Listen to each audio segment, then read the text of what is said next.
Ethiopia,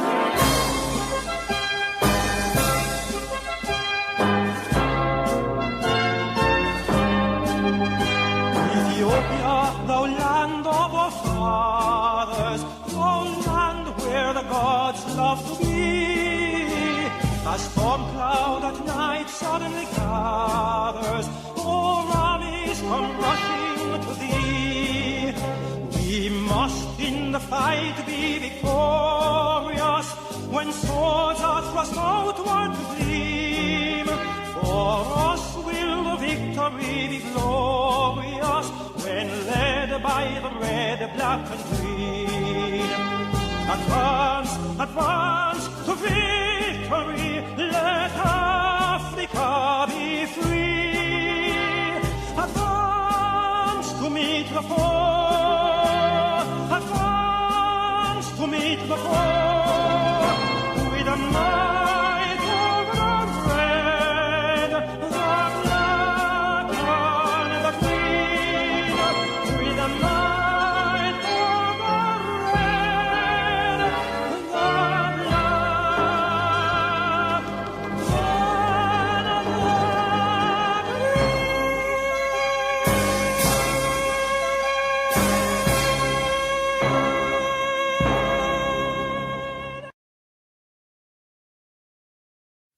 Most Honorable Percival James Patterson, ON, OCC, PC, QC, former Prime Minister of Jamaica. Honorable Norma Walters, CD, Custos Rotalorum, St. Anne. Other distinguished friends and visitors from Jamaica and across the world.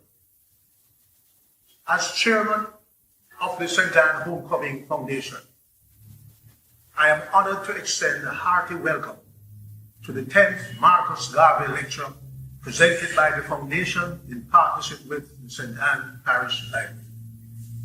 This year's lecture will be delivered by the Most Honorable former Prime Minister P.J.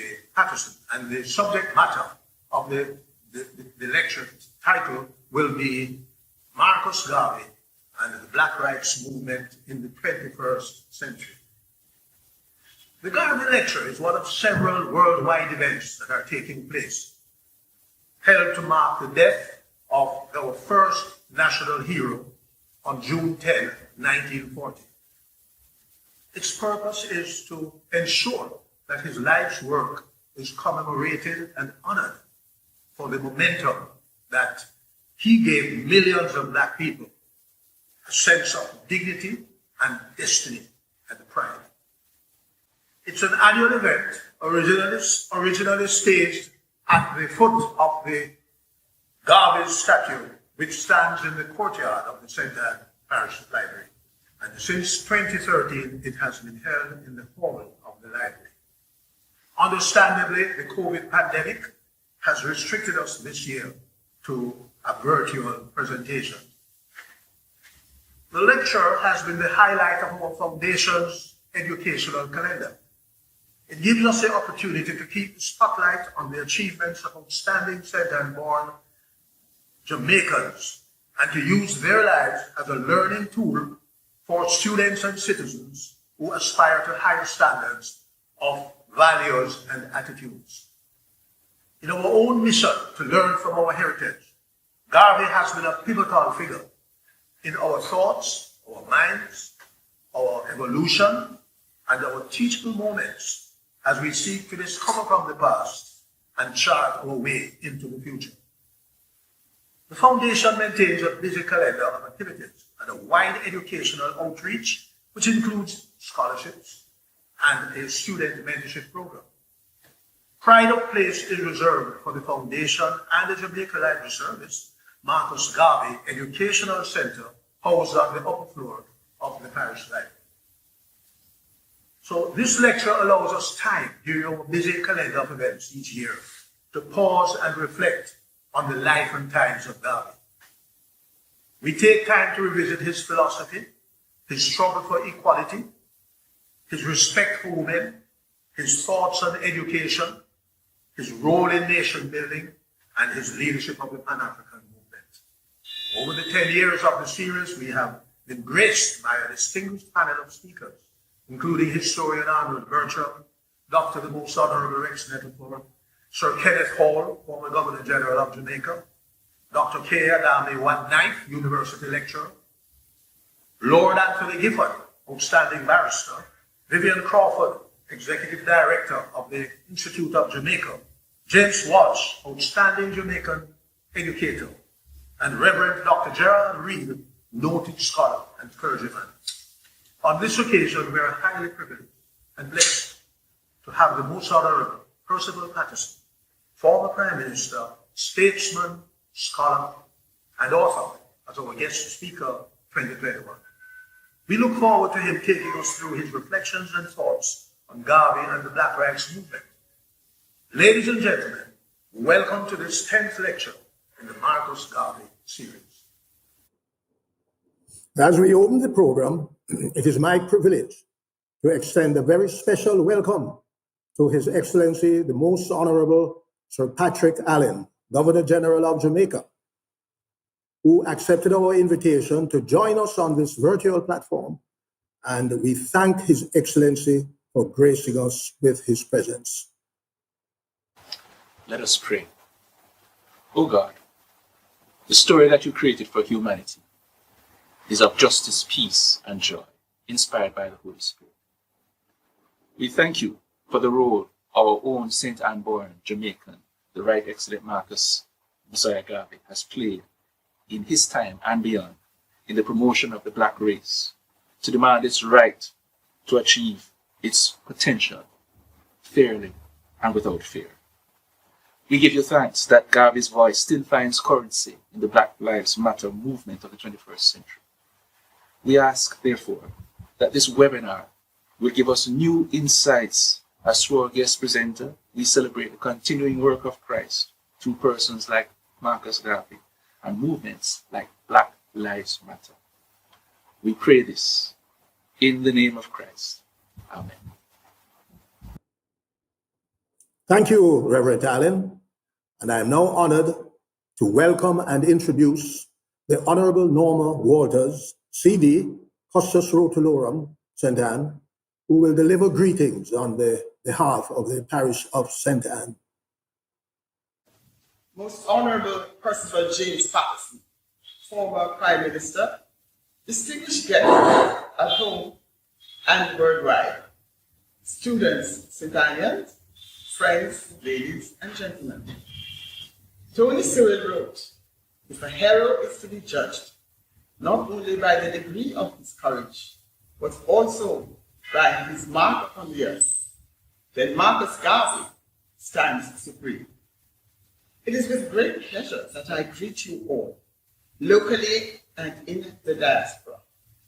On behalf of the citizens of St. Anne, I welcome you to this garden parish, the birthplace of the Right Excellent Marcus Mosiah Garvey, international icon and Jamaica's first national hero.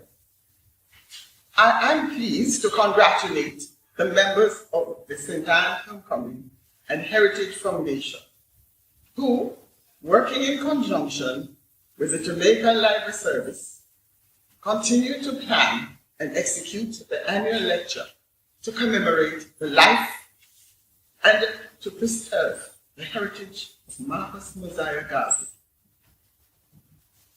As the foundation encourages the study and the exploration of Garvey's contribution to Jamaica and the peoples of African ancestry worldwide, we have embraced all fora and platforms to continue to awaken community understanding of the relevance of his work and his philosophy to the modern world.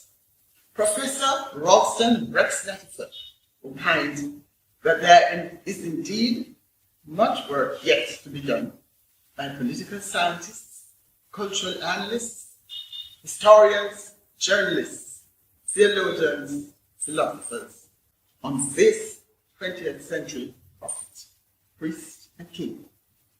It is in this regard, therefore, that we extend a special welcome to our guest lecturer, the Most Honorable Percival J. Patterson, ON, OCC, PCQC, former Prime Minister of Jamaica, an advocate for African Caribbean solidarity, and the well-known proponent of Values and Attitudes program. Sir, we are even more uplifted that in adding your autograph and in joining your voice to this lecture, that you will promote the standards of excellence which are exemplary in our culture. Without doubt, your contribution will impact positively on the attainment of equal opportunity and true emancipation from self-doubt. Sir, again, we appreciate your support, and we look with anticipation to your usual thought-provoking presentation. Ladies and gentlemen, thank you for joining us. I greet you well, and I invite your acceptance of a hearty welcome. Let us unite our efforts, pool our resources, and work diligently to keep hope alive. Do enjoy the lecture, and keep well and safe. Thank you, Honorable Costas. And I now have great pleasure in introducing Ms. Maureen Thompson, the Executive Director of the Jamaica Library Service, who will bring greetings on behalf of the Library Network.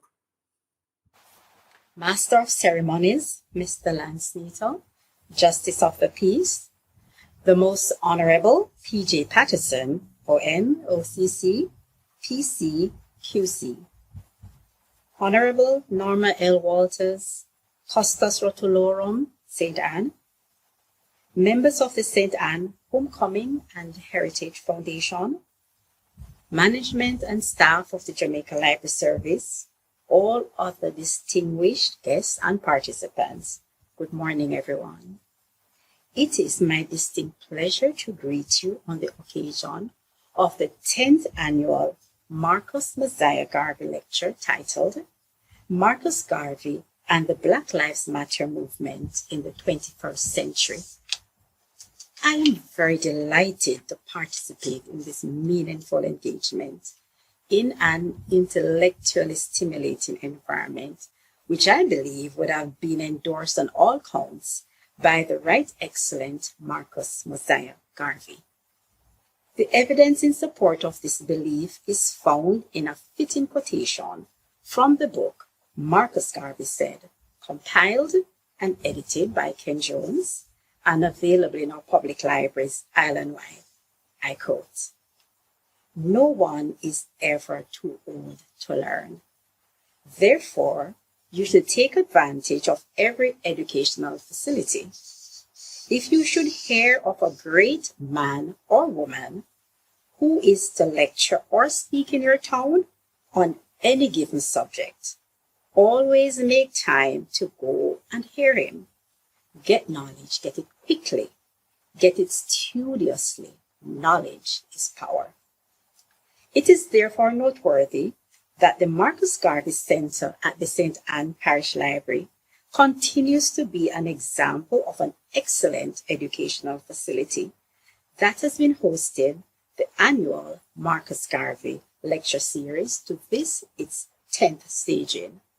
This is in keeping with one of the objectives of the Marcus Garvey Resource Center, which is to encourage the study and exploration of Garvey's contribution to Jamaica and people of African descent across the diaspora. The topic for each year's lecture is carefully selected based on current events, and this year is no exception. I am sure that the audience is keenly awaiting the presentation from our esteemed guest, lecturer, the Most Honorable P.J. Patterson. The Jamaica Library Service acknowledges the instrumental role of the St. Anne Homecoming and Heritage Foundation. We applaud their efforts in ensuring that the annual lecture series became a reality this year, and that the Marcus Garvey Resource Center remains an iconic landmark committed to hosting educational engagements to enrich the lives of our citizens. I close with another remarkable quote from Marcus Garvey, which encourages us to take full advantage of all that the library has to offer. I quote, "If you cannot buy books outright and own them, go to your public libraries and read them or borrow them, or join some library in your district or town so as to get the full use of these books. Do enjoy another intellectually stimulating Marcus Garvey lecture. Thank you. Thank you, Madam Director. Now, ladies and gentlemen, Marcus Garvey would be very pleased with the next item from young Master Anio Stewart, a rising cultural star from the parish of St. Anne, who will render a poem that is most appropriate to this event. Good afternoon, everyone. My name is Annie Stewart. Chance has never yet satisfied the hope of a suffering people. Action, self-reliance, the vision of self and the future have been the only means by which the oppressed have seen and realized the light of their own freedom. Point me to a weak nation, and I will show you a people oppressed, abused, and taken advantage of by others. Show me a weak race, and I will show you a people reduced to serfdom, peonage, and slavery. Show me a well-organized nation, and I will show you a people and a nation respected by the world. Honorable Marcus Garvey, born August 17, 1887, died June 10, 1940. I think we should continue to find relevance of quotes like these and use them in our daily lives and understand that we should not leave anything to chance but plan for the kind of life and country that we need. Thank you. Thank you very much, young Anio, Master Anio Stewart. Thank you very, very much. Wonderful. And now Mr. James Walsh, CD, educator and former principal of the Brownstone Community College, will now introduce our guest speaker. Mr. Moderator, Most Honorable P.J. Patterson, our distinguished guest lecturer for this Marcus Garvey lecture, ladies and gentlemen of the national and international audience, good morning to you. Today it is my great honor, great privilege to introduce the Most Honorable Percival Noel James Patterson, a son of Hanover in Jamaica, born there in 1935, and one of the most distinguished living Jamaicans. Mr. Patterson was educated at the primary level and then went on to Calabar High School, then to the University of the West Indies, where he obtained qualification, the general arts degree, and subsequently went to London School of Economics on scholarship and became a barrister at law. Mr. Patterson has served in the political field from his young days. Started his political activity in 1957-58. On completion of his studies as a barrister, he returned to Jamaica and immediately embarked on political activities as well as his professional activities. In a distinguished political career spanning 1957 until his retirement in 2006, Mr. Patterson served in a number of capacities. In the government of 1972 to 80, he served in several ministries, Ministry of Industry, Ministry of Tourism, and very importantly, he played a major role in the negotiations for the Lomé Convention as part of the African, Caribbean, and Pacific Group of Nations. Mr. Patterson subsequently served as Deputy Prime Minister and then Prime Minister, and is today the longest serving Prime Minister of Jamaica having served unbroken from 1992 to 2006.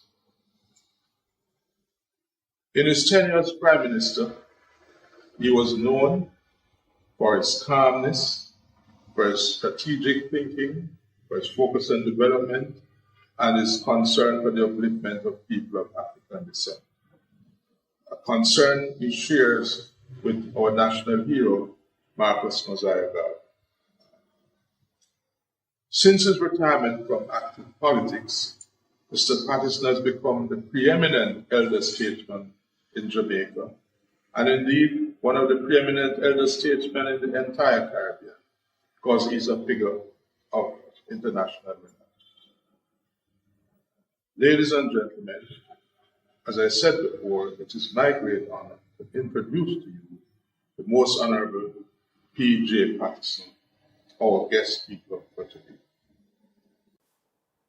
His Excellency the Governor General, Madam Costas, members of the Heritage Foundation of St. Anne, distinguished guests, ladies, gentlemen, and children, good morning to one and all.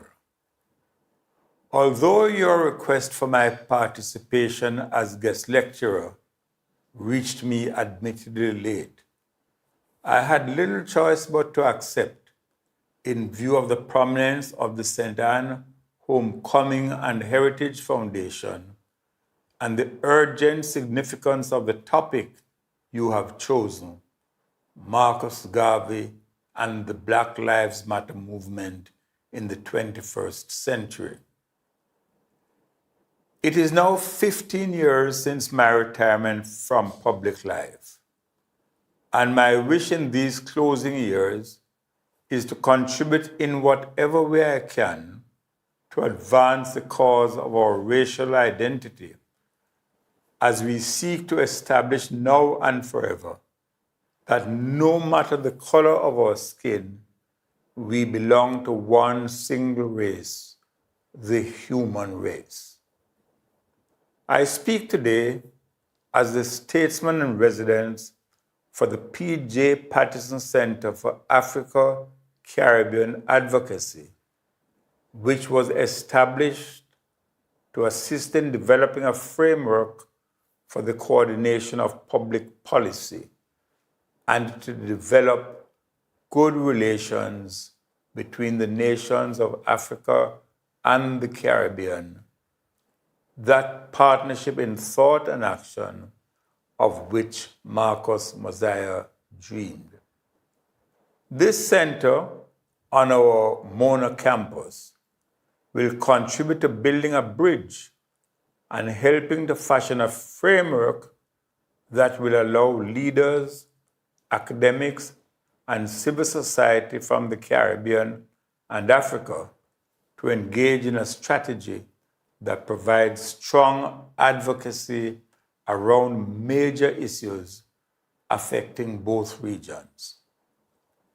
We're seeking to make that outreach in Africa, the Caribbean, and our diaspora to engage political leaders, academics, students, writers, members of the African diaspora, wherever they may be. In all of this, it is important that we engage the public and our students, for we are in danger of leaving behind a generation which does not know its roots. Garvey told us, I quote, "History is the landmark by which we are directed into the true course of life. A people without the knowledge of their past history, origin, and culture is like a tree without roots." I am obliged to mention also that my participation today is the more pleasing as a founding trustee of the African Union Foundation in its desire to facilitate meaningful involvement in the sixth region and the African diaspora of the Atlantic, in the forging of stronger and inseparable links with the mother continent. Central to the thinking which required the Garvey movement was the universal nature of the exploitation of Africans as a result of the pernicious transatlantic slave trade and its awful legacy of colonial oppression to which we were subjected. Garvey expressed this in his essay on the Negro's place in world reorganization that was written in 1923.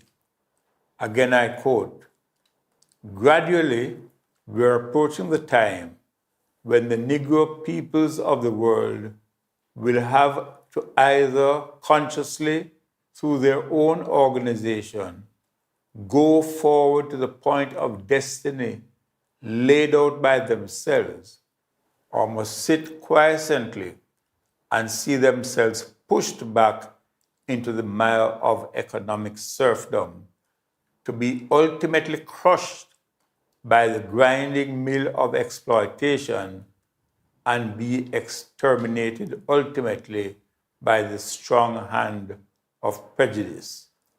This, in Garvey's words, required global reorganization.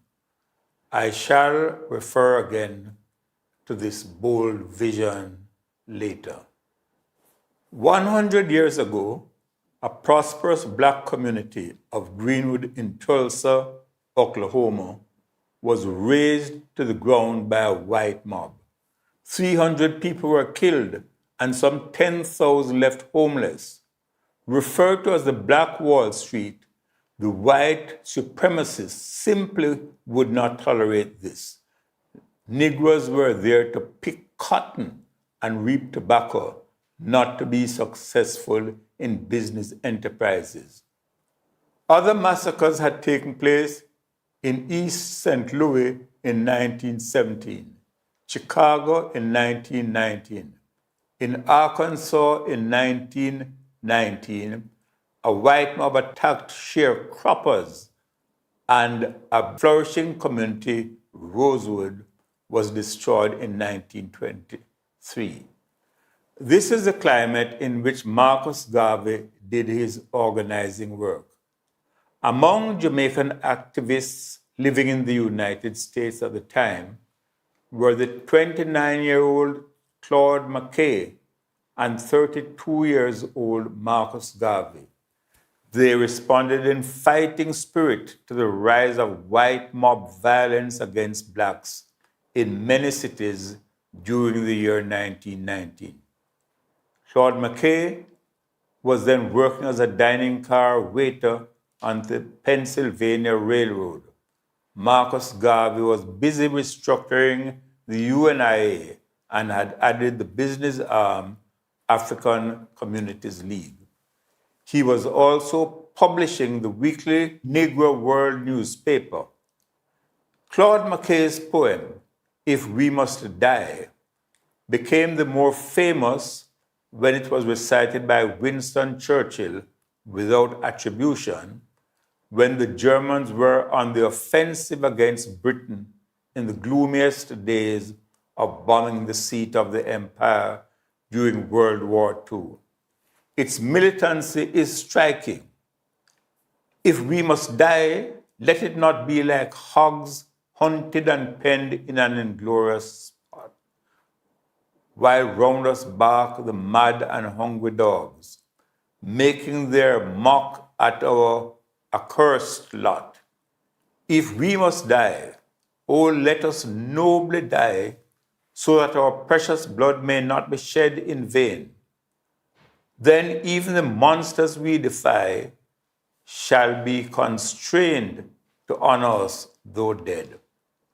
O kinsmen, we must meet the common foe. Though far outnumbered, let us show us brave, and for their 1,000 blows deal one death blow. What though before us lies the open grave? Like men, we'll face the murderous, cowardly pack, pressed to the wall, dying but fighting back.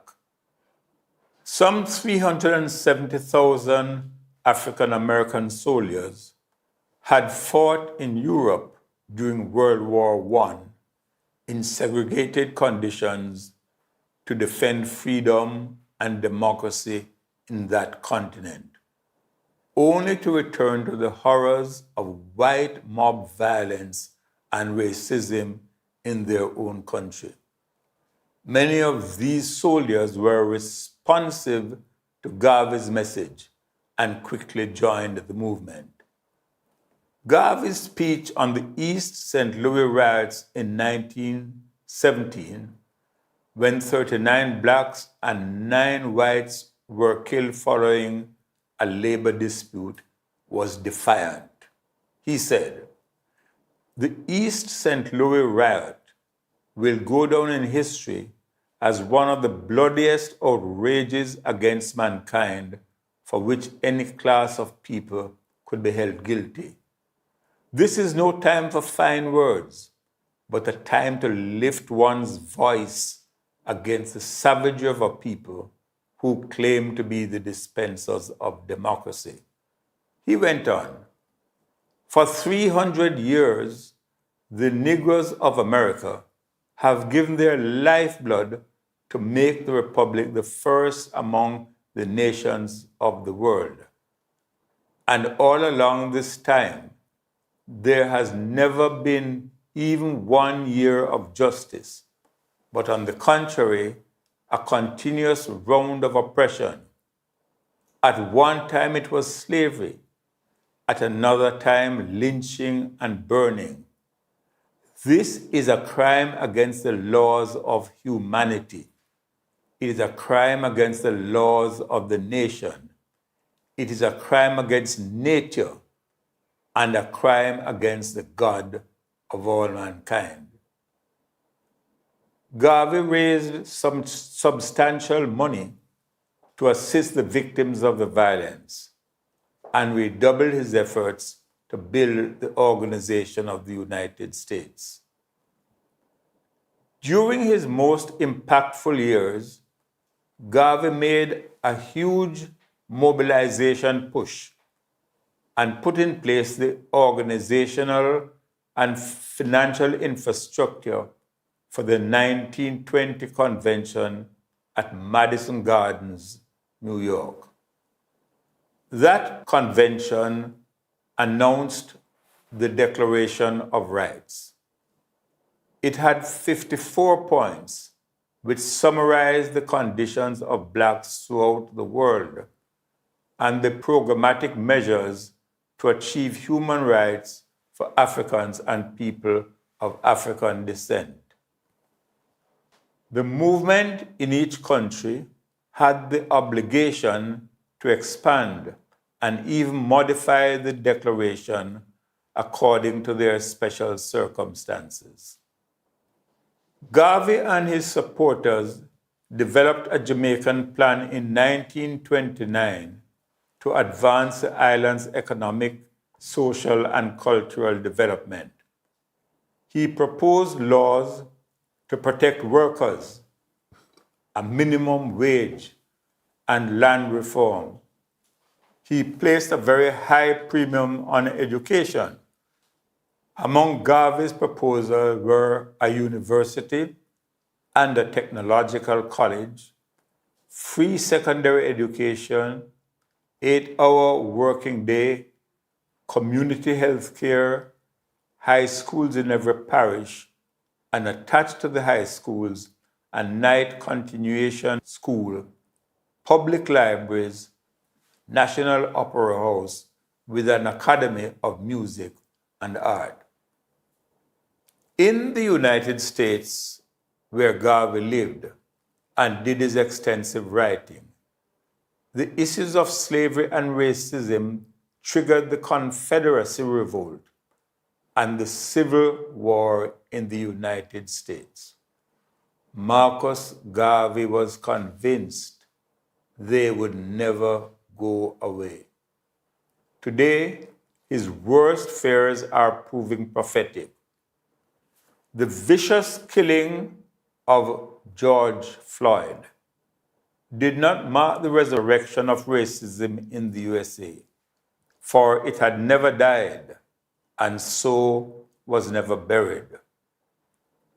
Those of us who studied European history in our secondary schools were never taught African or Caribbean history. Instead, we were taught that the assassination of the Archduke of Austria was a spark which ignited World War I. In that same way, the cruel and despicable murder of George Floyd in Minnesota last year lit the angry flame of ugly racism, which has existed from the days of slavery and condemned the continent of Africa and those of ethnic descent on the Atlantic side to economic degradation and abject poverty. What was it that caused the worldwide revolt and spontaneous outrage as far away as Australia?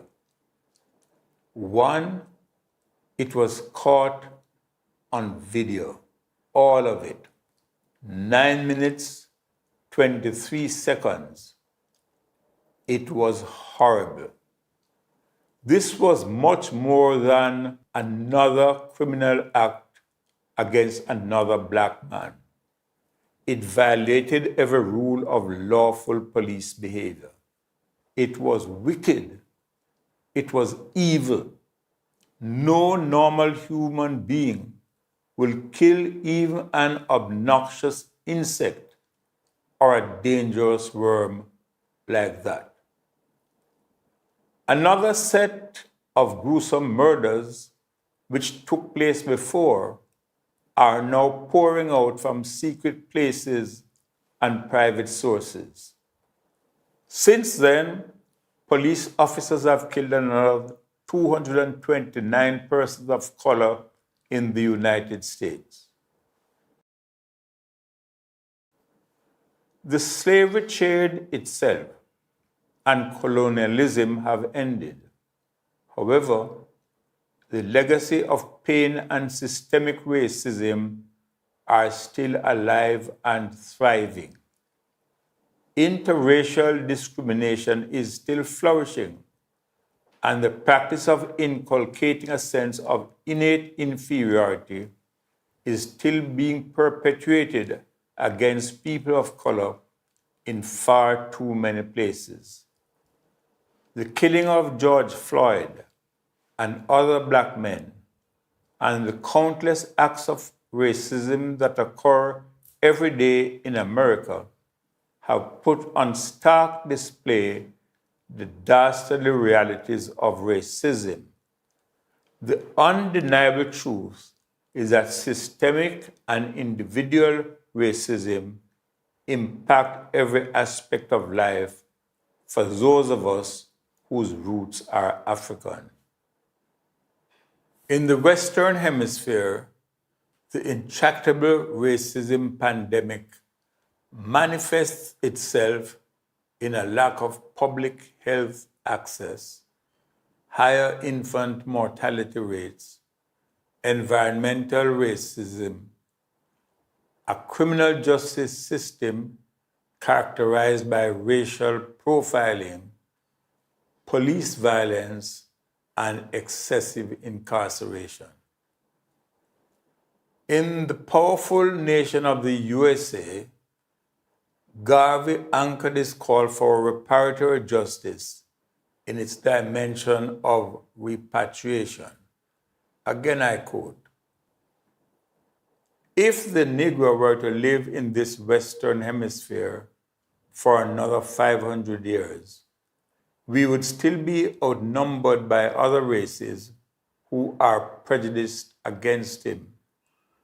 He cannot resort to the government for protection, for government will be in the hands of the majority of the people who are prejudicial against him. Hence, for the Negro to depend on the ballot and his industrial progress alone will be hopeless, as it does not help him when he is lynched, burned, Jim crowed, and segregated. The future of the Negro, therefore, outside of Africa, spells ruin and disaster. Africans and African descendants have continued to contribute prolifically across all aspects of human endeavor. Healing through articulation of our truth, securing an apology from offending countries, reconciliation, repair, and adequate recompense are long past due. England found a way to compensate slave owners and made us pay a part of it through our apprenticeship. The loss we have suffered is incalculable, but we are prepared to accept full payment by installments according to the current value of their currency with compound interest outstanding. Reparation is long overdue to address the wrong we have suffered. 4 centuries have come and gone without any semblance of stirring the conscience of our captors. Recently, there have been a few encouraging signs that the slave trading countries are beginning to recognize that the evil and pernicious nature of human trafficking will never be forgotten or forgiven. A number of universities, banks, corporate businesses, museums are among the entities which have started to accept responsibility for their egregious sins. The German parliament has set an example by a payment recently of 1.1 billion euros to Namibia for atrocities they committed there over 100 years ago. Ours is not a plea for charity, nor an appeal for alms. We are not beggars. We are simply demanding adequate compensation for the wrongs we have suffered. International law ought to recognize that nations who have wronged other nations and ethnic groups should make reparation to mitigate the consequences of their illegal acts and compensate us for the damage we have suffered. Through the process of reparation, it is imperative to undertake in earnest truth and reconciliation between victims and beneficiaries. Uncomfortable truths must be confronted to secure equity in every field of human endeavor. The people of Africa and its diaspora are saying to the world, Black Lives Matter, everywhere and every time. The global crises, the flagrant discrimination we have faced, impel us to be decisive and determined to confront boldly the iniquities and inequities we have suffered for far too long. Full time now. Time come. We can't breathe is our universal cry. I promised earlier to return to Garvey's call for global reorganization. Garvey foresaw it as inevitable. After World War II, the victors created the United Nations and gave the victorious allies 5 permanent seats with veto powers on the Security Council.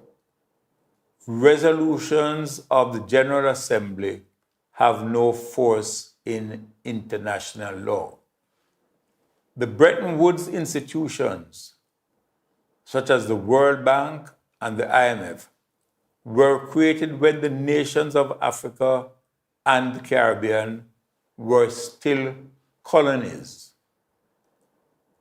There is bound to be a different configuration of global power and the global economy after the post-pandemic era. We applaud the efforts by our African and Caribbean leaders to convene a summit to settle a common agenda for the short, medium, and long-term strategy to effectively share knowledge, technology, intellectual research, trade, investment, culture, and sports.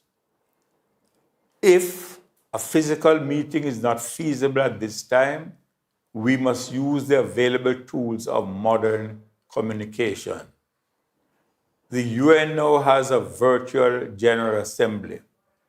The conversation between Africa and the Caribbean must be pursued with intensity and now to settle the agenda and program of action to create a new world order. We can brook no further delay. Africa and the Caribbean must ensure that in the new dispensation, our collective voices are heard loudly and clearly. As sovereign nations, our vital interests must be reflected in the new world order. We need to be competitive in the global marketplace, as in so many instances, our interests are one and the same. We must act as one, Africa and the Caribbean, to include our voices in the shape of the future post-pandemic world. We have to act in a proactive and strategic fashion to ensure that our interests are fully protected by being at the negotiating table ourselves and not depending on others to speak for us or protect and fully promote our interests. It is not by mere coincidence that a substantial portion of the vaccines we have already received to date to fight the scourge of COVID-19 came from the African COVAX allocation. It is a clear and welcome signal of where our common humanity truly lies. We need to go further. Developed countries with the capacity to develop and produce medical supplies and the vaccines to control the virus are kept by these countries for themselves, often far exceeding supplies they need to treat or vaccinate their populations. And they do so before making excess supplies available to developing countries like us in Africa and the Caribbean. The experience for African and the Caribbean countries could be improved significantly by solidarity between the two blocks of countries. There are many steps that are needed to achieve the appropriate levels of interdependence and collaboration. For example, collaboration between universities and scientific research institutions. We have some excellent researchers at the local levels, both in the Caribbean, which includes Cuba, and in Africa, but they are under-resourced. The Caribbean and African diaspora has a vast knowledge base. Many Caribbean and African scientific researchers are attached to research institutions across the developed world. Many Caribbean and African scientists work in research institutions abroad. We must find ways to attract them and encourage their collaboration with African and Caribbean scientists and institutions. Brothers and sisters, as we commemorate today the 81st anniversary of the death of the Right Excellent Marcus Mosiah Garvey, our first national hero, let each of us renew our pledge as he exhorts us. And another great son of the Garden Parish, the great Bob Marley, reminds us in Redemption Song. Emancipate yourselves from mental slavery. None but ourselves can free our minds. Garvey also said, the black skin is not a badge of shame, but rather a glorious symbol of national greatness. That is why we changed the meaning of our flag. Black no longer equates with hardships, but it denotes our strength and our resilience. As we go from here, let the words of Marcus Mosiah Garvey resound and reverberate throughout our hills and valleys, in our towns and villages, in each community within our nation. One God, one aim, one destiny. Welcome to the St. Anne Parish Library, home of the Marcus Garvey Center. The center was opened to the public on August 17, 2012 to commemorate the 125th anniversary of the birth of the Right Excellent Marcus Mosiah Garvey. Marcus Garvey was a Black internationalist, political activist, publisher, journalist, entrepreneur, and Jamaica's first national hero. He was born in St. Anne's Bay in the parish of St. Anne on August 17, 1887 and died on June 10, 1940. Whenever you're in the parish of St. Anne, come on down to the St. Anne Parish Library and check out Marcus Garvey's rich history.